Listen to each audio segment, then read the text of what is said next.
René Guénon, forme traditionnelle et cycle cosmique. Chapitre 12. Marcel Bullard, le scorpion, symbole du peuple juif dans l'art religieux des XIVe, XVe et XVIe siècles.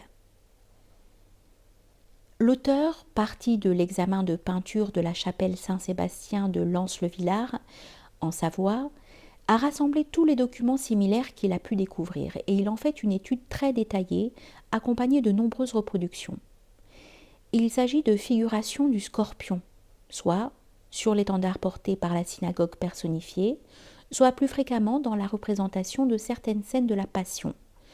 Dans ce dernier cas, l'étendard au scorpion est généralement associé à des étendards portant d'autres emblèmes, et surtout les lettres S, P, Q, R, manifestement pour indiquer à la fois la participation des Juifs et celle des Romains.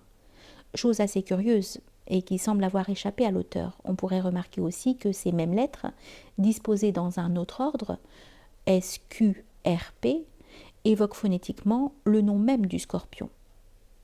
Quant à l'interprétation de ce symbole, l'auteur, s'appuyant sur les bestiaires ainsi que sur la poésie dramatique de la fin du Moyen-Âge, montre qu'il signifie surtout fausseté et perfidie.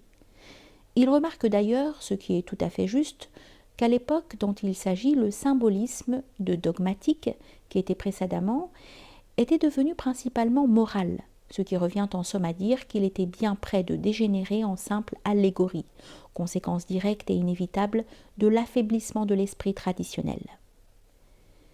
Quoi qu'il en soit, nous pensons cependant que, originairement tout au moins, il a dû y avoir là autre chose encore, peut-être une allusion au signe zodiacal du scorpion, auquel est attachée l'idée de la mort.